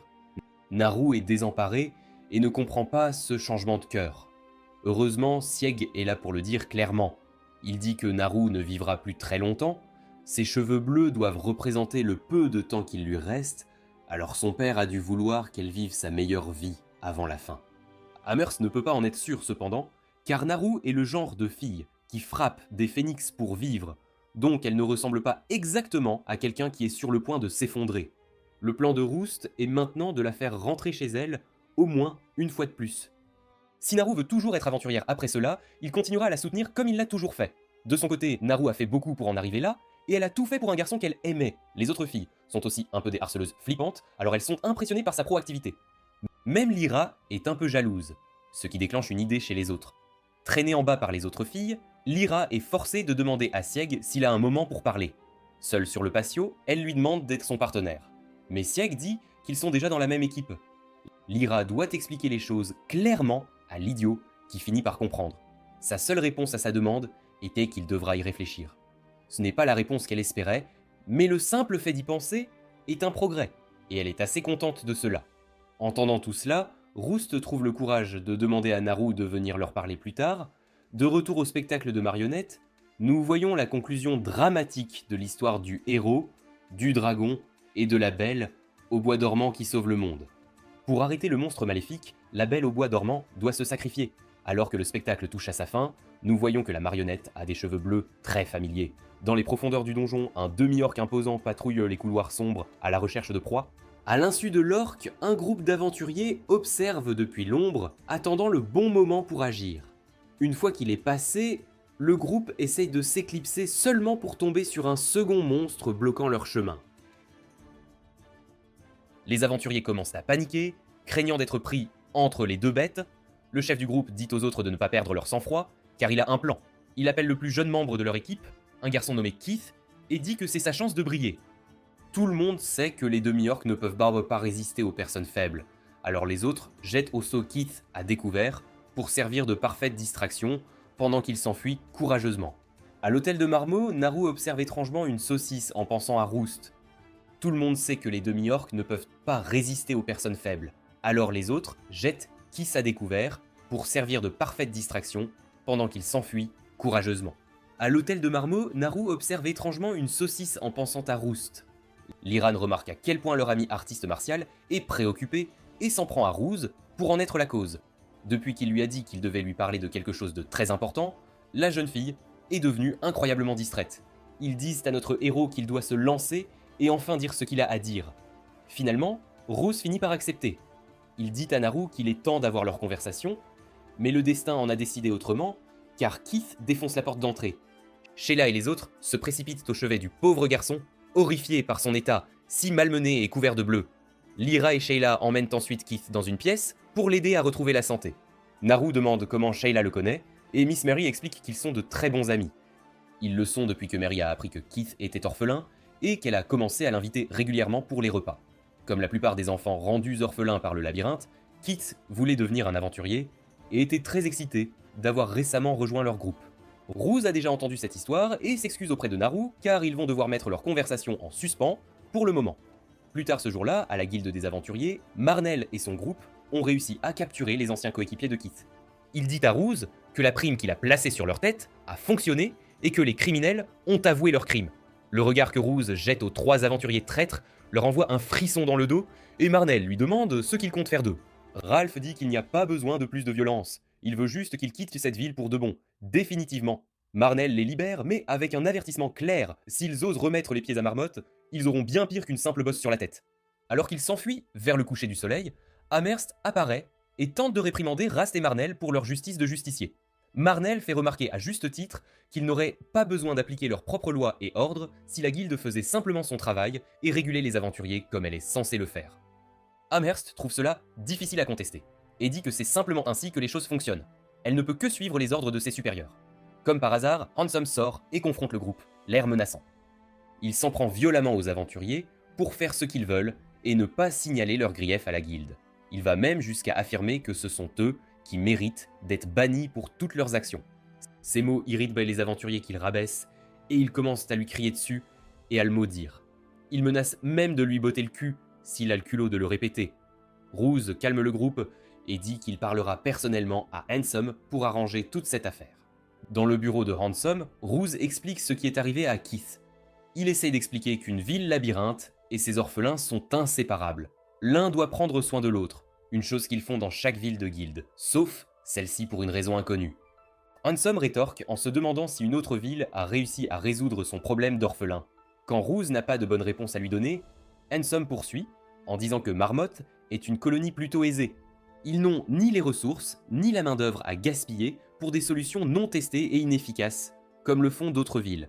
Sa réponse semble être un non-sens total pour Roose, qui s'échauffe face au mépris complet de Handsome. Comme d'habitude, la réponse du chef de la guilde est que si eux ou quiconque d'autre n'aiment pas la façon dont les choses sont faites à Marmotte, ils sont libres de déguerpir. Personne n'est forcé d'entrer dans le labyrinthe ou de devenir aventurier pour commencer. Le frustré Roose exige de savoir s'il y a un autre moyen de résoudre cela, à part la fuite, et Handsome mentionne alors la rédemption. Il raconte ensuite quelque chose que quelqu'un lui a dit il y a longtemps, les aventuriers vivent toujours en danger. Les incompétents méritent mieux de mourir. C'est ainsi et ça l'a toujours été. Ces mots sonnent étrangement familiers à Roose, mais il ne parvient pas à se souvenir d'où ils viennent. Il obtient sa réponse quand Handsome révèle la cicatrice sur son bras et demande à Roose s'il se souvient seulement de lui. Roose est stupéfait de réaliser que Handsome est en fait le même garçon, nommé Noxum, qu'il a connu il y a très longtemps. Flashback dans le passé, nous retrouvons un jeune Handsome sur le chemin avec un groupe d'aventuriers. Il est alourdi par des tonnes de sacs et d'équipements, tandis que les autres l'utilisent comme une bête de somme. L'un des aventuriers sans cœur lui jette un sac de plus, et le poids le fait tomber à terre. Leur chef se moque de Noxum pour son incompétence, et avertit le garçon que s'il ne peut même pas porter leurs affaires, il ne sera pas payé du tout. Alors qu'il rit et le laisse dans la poussière, un jeune Roose s'approche et donne un coup de main à Noxum avec son lourd fardeau. Il demande si le garçon va bien et propose son aide, mais Noxum est bien trop fier pour l'accepter et il s'en va en trombe. Au moment où le soleil s'est couché, le groupe s'est installé tranquillement autour du feu de camp. C'est-à-dire à l'exception de Noxum et Ruse, qui doit s'asseoir seul dans le froid et l'obscurité pendant qu'il monte la garde. Noxum marmonne qu'il ne finira pas comme un perdant comme Ruse et jure de devenir un grand aventurier un jour, c'est promis. Bientôt, le groupe met fin à la nuit et va se coucher. Plus tard cette nuit-là, Noxum était réveillé, et il crie qu'il ne s'est pas endormi pendant sa garde. Heureusement pour lui, ce n'était que Ruse qui le réveillait. Le jeune guérisseur fait taire Noxum et dit qu'il doit avertir les autres, car des gobelins sont en approche. Une fois que tout le monde est debout, ils interrogent Ruse sur les gobelins, exigeant de savoir combien il y en a exactement. Malheureusement, il explique que leur nombre est bien trop grand pour être compté. Surplombant la horde de monstres, le chef du groupe reconnaît qu'ils n'ont aucune chance de gagner s'ils s'engagent, mais il dit aux autres de ne pas s'inquiéter, car il a un plan. Tout le monde sait que les gobelins ne peuvent pas résister aux faibles, alors il jette Ruse et Noxum du haut de la falaise pour servir de diversion parfaite pendant qu'ils s'enfuient courageusement. Noxum n'arrive pas à croire ce qui se passe et commence à crier vers la falaise, mais Ruse lui dit qu'il n'y a plus personne là-haut. C'était simplement ainsi que les choses allaient toujours se passer. Les aventuriers ne les ont jamais embauchés que pour porter leurs affaires et les utiliser comme appât. Ruse lui dit qu'il va s'en sortir vivant et se venger, et si Noxum a la force d'être en colère, il a assez de force pour se sortir de ce pétrin.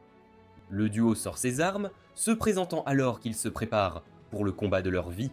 Les garçons parviennent à s'échapper et à se cacher dans le tronc d'un vieil arbre. Cependant, ils sont complètement encerclés par des gobelins, sans aucun moyen de s'échapper. Ruse demande si la blessure de Noxum est grave, mais il fait un geste de la main et dit que ce n'est qu'une égratignure. Se sentant en colère et vaincu, Noxum dit qu'au moins, ils ne mourront pas en étant incompétents. C'est parce qu'ils ont réussi à servir de grande diversion pour ces salauds, finalement. Ruse, d'autre part, n'est pas si sûr que leur coéquipier maléfique ait réussi à s'échapper, en fait. Il explique que lorsque les gobelins chassent en grande meute comme celle-ci, ils préfèrent s'attaquer à de grands groupes plutôt que de perdre leur temps avec des traînards. Ces mots s'avèrent prophétiques, car les cris des aventuriers peuvent être entendus au loin, attirant les gobelins.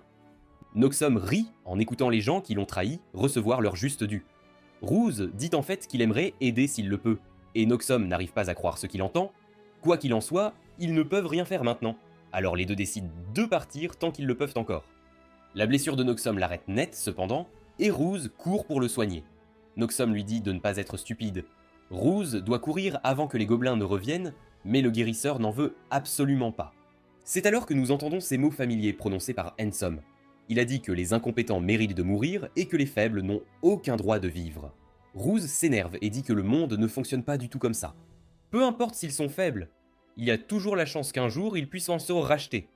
Noxum demande comment il pourrait bien savoir ça, et Ruse lui dit que c'est parce qu'il a lui-même été racheté autrefois. De retour au présent, Noxum, maintenant connu sous le nom de Handsome, dit que ces mots étaient vrais à l'époque. Le monde est dur envers les incompétents. Mais ce n'était pas lui et Ruse qui étaient incompétents. C'était leur coéquipier traître qui ne comprenait pas la nature des gobelins. Les deux ont survécu parce que ces aventuriers étaient faibles. Il explique ensuite qu'après qu'ils se soient séparés, il a finalement été recueilli par Myst, le président de la branche de la guilde de cette ville. Ruse félicite son vieil ami d'avoir si bien réussi pour lui-même, mais Handsome ne parle pas du passé, juste pour évoquer le bon vieux temps. Il mentionne tout cela afin de pouvoir rendre l'appareil à Ruse, le service qu'il lui a rendu autrefois. Il dit au guérisseur de partir, car c'est la meilleure chose qu'il puisse faire pour lui-même. Il devrait aussi emmener cette fille, Naru, avec lui, puisqu'elle était celle dont Ruse devait parler quand il a mentionné avoir été racheté. Leur négociation n'aboutissant à rien, Ruse retourne auprès de Marnell et des autres et s'excuse. Il dit qu'il n'a rien accompli, mais Amherst les appelle tous les deux pour une brève discussion dans la réserve. Serrés dans l'espace privé exigu, elles chuchotent qu'ils ne sont pas les seuls à être mécontents de la façon dont la guilde gère les choses. Nous passons ensuite au futur, lorsque Ruse explique ce qu'Amherst lui a raconté.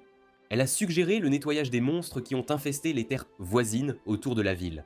Naru a demandé pourquoi la guilde n'avait pas émis de prime pour ces monstres, mais comme le dit Amherst, Handsome et Myst ne semblent tout simplement pas s'en soucier. Elle a dit qu'elle les couvrirait pendant qu'ils s'occuperaient des monstres par eux-mêmes. Elle fera également de son mieux pour s'assurer que les bonnes personnes entendent parler de ce qui se passe dans cette ville, sans se faire prendre. Ils doivent juste gérer la menace des monstres en attendant. Ayant entendu tout cela, Naru se plaint qu'ils doivent toujours travailler très dur. Ruse lui dit de ne pas s'inquiéter, car Amherst a promis d'acheter les pierres magiques qu'il pille à un prix plus élevé, en payant avec son propre argent. Rouse et Marnell ont été choqués d'entendre la cupide Amherst dire cela, mais elle les a fait taire d'un coup sur la tête. Leur promesse de plus d'argent remonte Naru, et elle est prête à partir. En quittant l'hôtel, ils trouvent Keith et un certain nombre d'autres enfants s'entraînant avec Sieg et Lyra. Le jeune garçon semble être complètement guéri, et bien que Lyra aimerait s'attribuer tout le mérite, elle admet que Keith est un enfant vraiment coriace. Sieg met fin à l'entraînement à l'épée et déclare que c'est maintenant le moment de pratiquer l'art sacré de frapper des choses, et personne n'est un meilleur professeur que Naru. Lyra demande si Rouse a enfin eu cette conversation avec Naru, mais le guérisseur admet timidement qu'il a complètement oublié.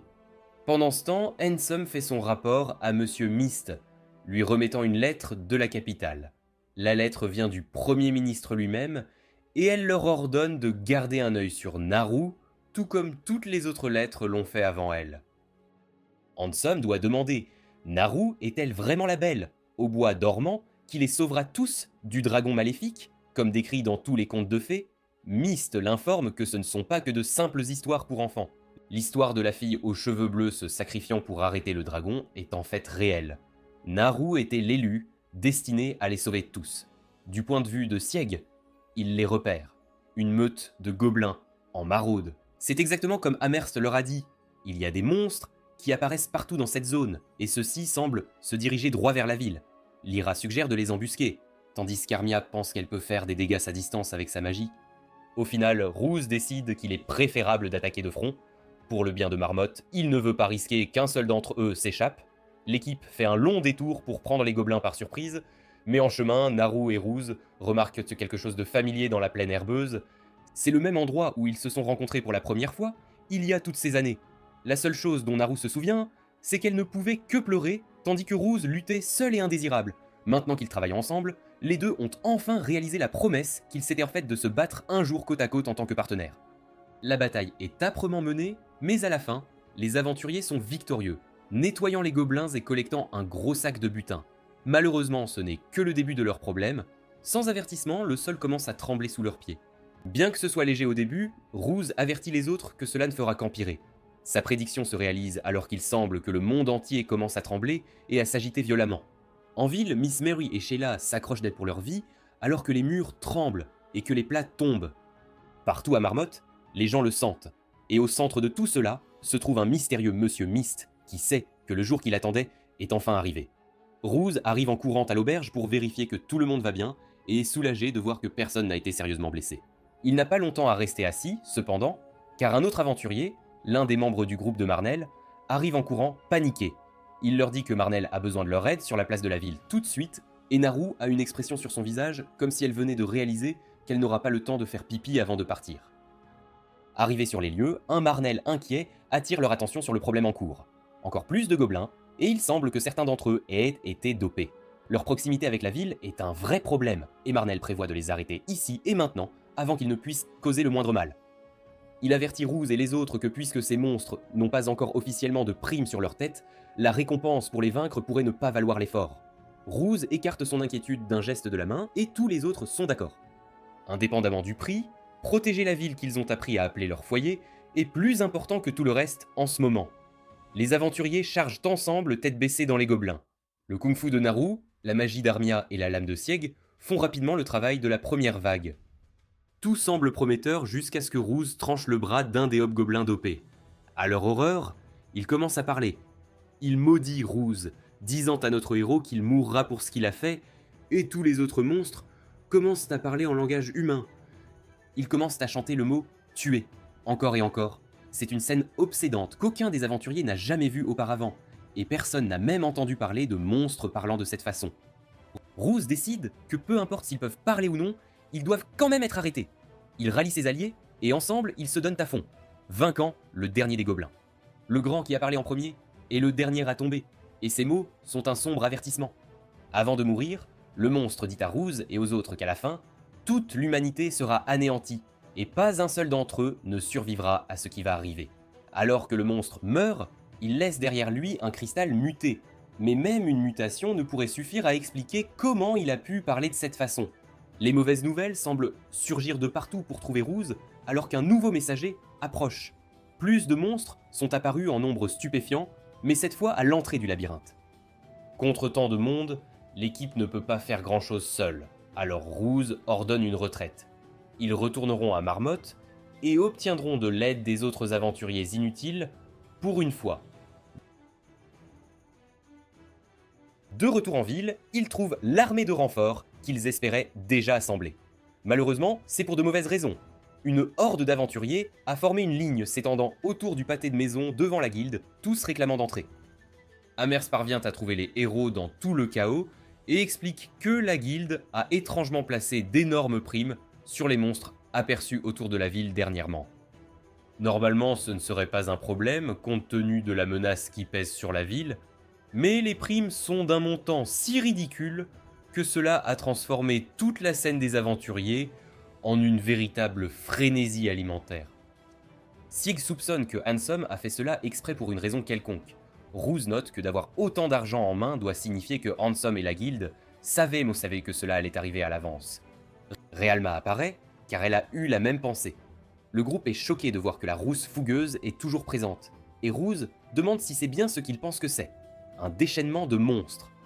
L'équipe se dirige vers la bibliothèque locale pour une lecture légère, sortant le grand livre d'exposition qui explique ce qui se passe. Selon l'histoire, un déchaînement est quelque chose comme le Comic-Con, un phénomène où des hordes de monstres surgissent de l'obscurité pour submerger le monde humain.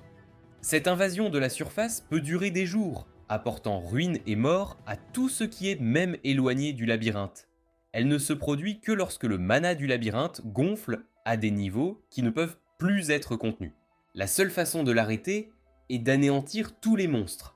Ce n'est que lorsque le labyrinthe s'est épuisé à créer de nouveaux monstres que le déchaînement prendra enfin un terme. Amherst est surprise de réaliser que la guilde des aventuriers a été créée à l'origine pour épuiser le mana du labyrinthe et empêcher qu'une telle chose ne se produise. Lyra fait remarquer que c'est un peu bizarre qu'elle ne le sache pas déjà, étant donné que c'est son travail. Amherst dit qu'elle travaille juste là, et qu'elle ne peut pas se donner la peine de lire ou de savoir des choses. Quoi qu'il en soit, aucun d'entre eux n'a jamais entendu parler d'un déchaînement auparavant, et Ruelma fait remarquer que c'est parce que la dernière fois que cela s'est produit, c'était il y a plus de 100 ans. Comme Blockbuster ou l'Internet par modem, ou l'idée qu'elle porte une chemise, cela fait si longtemps que ce n'est plus pertinent, que personne n'y pense plus.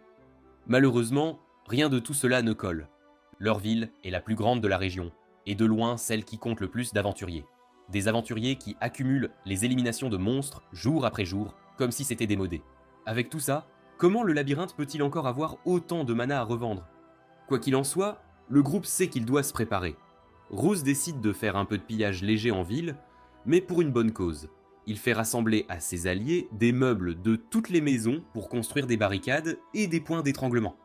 Naru ne comprend pas très bien pourquoi, alors Ruse lui dit que si ce déchaînement doit vraiment durer des jours, alors il ferait mieux de faire tout ce qu'ils peuvent pour être préparés à défendre Marmotte. Le bruit d'une altercation attire leur attention sur Marnell, qui se dispute avec Keith et d'autres enfants venus aider à combattre.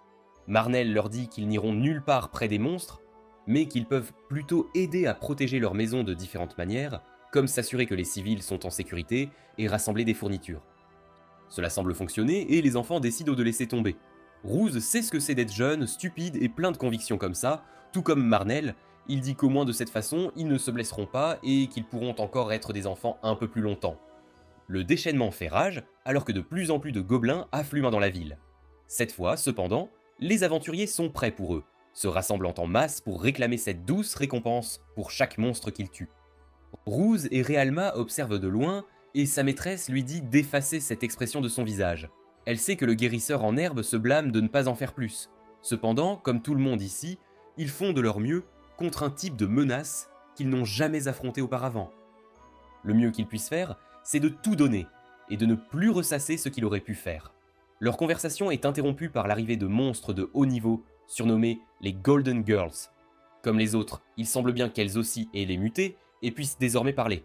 Cependant, le tempérament ardent de Rama tire tout le monde de sa torpeur. Avec quelques boules de feu et un peu d'aide de leurs compagnons, les aventuriers parviennent à anéantir les monstres, mais ce combat est loin d'être terminé. Il y en a encore plus en chemin, et quand Naruto demande à Rama d'utiliser sa magie épicée sur eux ensuite, la déesse du feu admet qu'elle en a peut-être un peu trop fait et a besoin de se reposer avant de pouvoir recommencer. C'est à Ruse et Sieg de s'occuper de la menace. Alors que Lyra est occupée à soigner les gens, ils se précipitent avec leurs armes. Les deux se frayent un chemin à travers la horde de gobelins, mais un faux pas de Sieg le fait perdre l'équilibre au milieu de la bataille. Il est presque submergé par les hordes de gobelins, mais l'arrivée d'un nouveau visage change le cours de la bataille en un instant. C'est Monsieur Ronaldo, le légendaire épéiste, et apparemment tout le monde semble le connaître. C'est lui qui a donné à Sig son épée spéciale, et a entraîné Ruse. Il a même appris une ou deux choses à Naruto sur la lame avant qu'elle ne décide que frapper des choses était bien plus cool, et qu'elle n'abandonne. Même Rama connaît ce type à l'allure de Trigun, arrivant en courant, furieuse, réprimandant son ancien partenaire d'aventure pour son retard.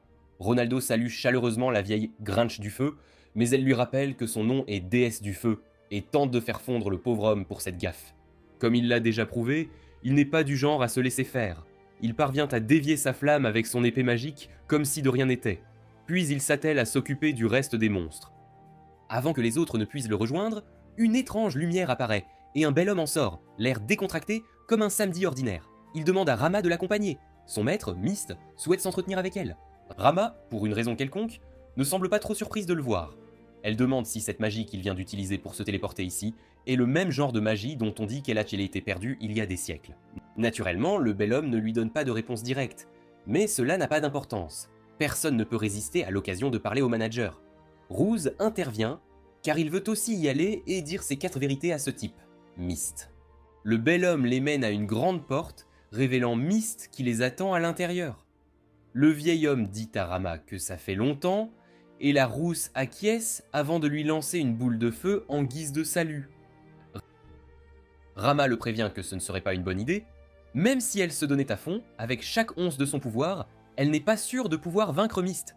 S'en prendre au président de la guilde serait, à coup sûr, une condamnation à mort. Myst ne semble pas du tout affecté par l'attaque, mais la lumière du feu de Rama révèle son visage. Il s'avère que Myst est un elfe, et comme l'explique Rama, probablement le dernier de son espèce. Le vieil elfe demande si c'est une façon pour un élève de saluer son maître, et Ruse et Naru sont choqués de réaliser que Myst est le maître de leur maître. Myst est un maître des arts magiques de 600 ans, et un vieil homme étrange à tous égards, comme le dit Rama. Le regard étrange de Myst se pose sur Naru, qui ressent un profond malaise face à l'elfe. Rama exige de savoir pourquoi on l'a fait venir ici, après avoir été ignoré si longtemps par son misérable vieux maître. Myst est blessé d'être malmené par son ancienne disciple. Il riposte en disant que Rama est vieille et dépassée, tandis que le bel homme et la nouvelle coqueluche est une bien meilleure disciple qu'elle ne l'a jamais été, même s'il n'a aucune aptitude pour la magie. La rousse décide qu'elle ne veut pas s'impliquer dans leur bromance, et Myst leur dit de s'asseoir. Il a beaucoup d'intrigues à expliquer, et ça va prendre du temps. Rama a tout mis bout à bout. Myst est la raison pour laquelle la guilde a manipulé les événements en ville, encourageant la voyoucratie et attirant autant d'aventuriers véreux que possible pour aider à repousser le déchaînement du labyrinthe qu'il savait inévitable. Avec le recul, il était évident que ce jour allait arriver. Comme l'explique Ruse, les signes étaient de partout, d'innombrables monstres puissants déchaînés au niveau supérieur et des mutations à n'en plus finir. Pourtant, ce qu'il veut vraiment savoir, c'est pourquoi la guilde n'a jamais prévenu personne. Le bel homme dit que cela aurait été inutile, il savait que le déchaînement était imminent.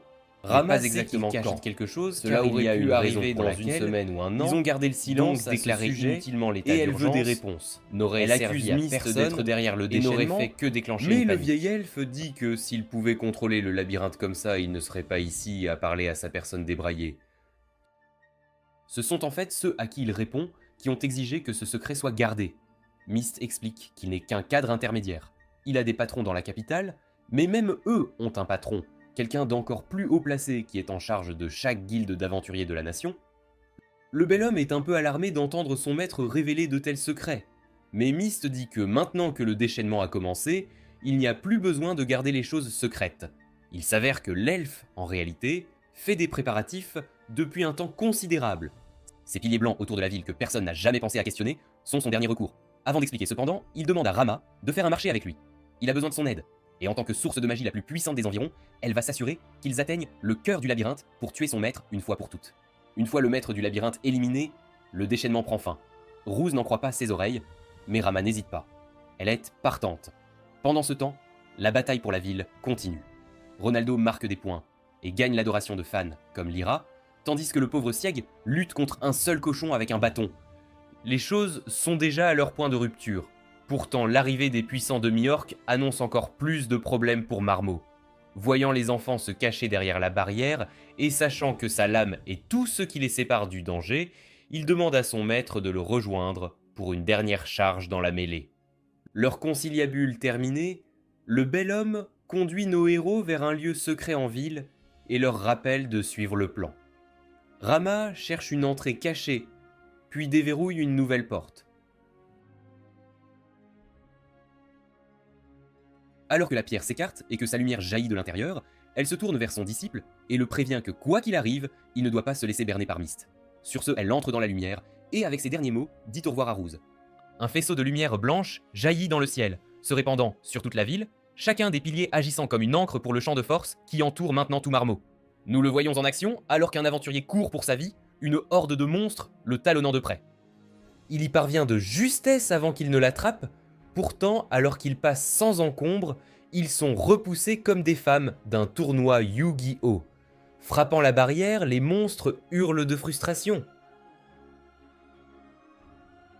Ils ne sont pas les seuls à se déchaîner, alors qu'ils se frayent un chemin à travers la horde, toujours à l'intérieur de la ville. Ronaldo le prévient qu'il en fait trop et qu'il a besoin de se reposer. Rouse et Naru, maintenant qu'ils ont l'aide des autres aventuriers et l'étrange champ de force qui les protège, et les ce choses qui est arrivé semblent à beaucoup Rama. moins désastreuses. Elle est devenue la source d'énergie du mur qui maintient les monstres à distance. Normalement, quelqu'un d'aussi puissant que Rama peut faire beaucoup avec sa magie, mais un mur de cette taille et de cette puissance exige beaucoup de celui qui le lance. Avec suffisamment de temps, le prix pourrait très bien finir par être sa vie. Les mauvaises nouvelles aiment la compagnie, car un terrible cri venu du ciel annonce l'arrivée du Griffon, un monstre vraiment puissant, dont l'attaque immédiate sur le mur commence à mettre à rude épreuve le champ de force et celui qui l'alimente. Rouse décide qu'il doit agir immédiatement, ou la vie de Rama est en danger. Avant qu'il ne puisse s'enfuir, cependant, Ronaldo l'arrête. Il dit au guérisseur qu'il est bien trop têtu et imprudent. Il n'y a aucun moyen qu'il résolve ce problème en fonçant sans plan, et il n'aura certainement aucune chance sans le soutien de ses amis. Naruto et les autres acceptent de venir aussi. Ensemble, ils peuvent sauver Marmot et Rama. L'équipe charge hors de la ville et dans la horde de monstres. Un hobgoblin essaie de se mettre en travers de leur chemin, mais comme un employé de Walmart à l'ouverture d'une vente du Black Friday, il lui passe dessus. Ronaldo réalise qu'ils n'ont pas le temps de s'occuper des petites frappes. Ils doivent arrêter ce griffon, quoi qu'il en coûte. Dégageant le champ de bataille aussi vite qu'ils le peuvent, nos héros remarquent quelque chose d'étrange chez les monstres. Pour une raison quelconque, ils ont arrêté leur attaque. Chacun d'eux a un mauvais pressentiment à ce sujet, et leur intuition se confirme alors qu'une nouvelle menace se précipite dans le combat. C'est un Fenrir, un monstre connu pour son incroyable vitesse et sa férocité. Comme si le griffon ne suffisait pas, il y a maintenant une autre menace de premier ordre sur le terrain. Même un professionnel comme Sieg commence à être nerveux, ou comme il le dit, il tremble d'excitation. Heureusement, Ronaldo a un plan. Il s'occupera du griffon pendant que Rouse et l'équipe affronteront le Fenrir. Naru ouvre l'assaut sur le loup avec sa magie, mais est choqué par sa vitesse étonnante. Heureusement, Rouse est là pour le retenir, mais même lui ne peut pas suivre. Alors qu'ils échangent des coups, le guérisseur commence bientôt à faiblir, et Fenrir parvient à tirer le premier sang. Sieg intervient pour distraire le loup pendant que Naru et Lyra sauvent Rouse. Il va avoir besoin de bonnes vieilles guérisons avant de pouvoir retourner au combat. Pendant ce temps, Ronaldo a un rendez-vous avec le griffon.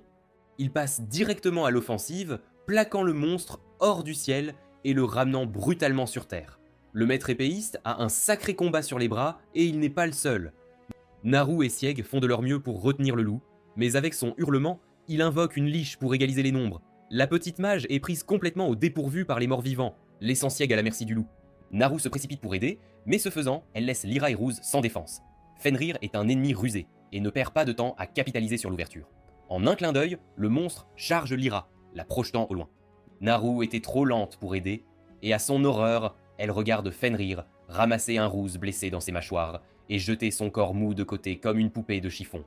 La vue de son grand frère blessé et en danger la plonge dans une rage folle. Elle charge le loup avec un cri de guerre, balançant sauvagement et de toutes ses forces.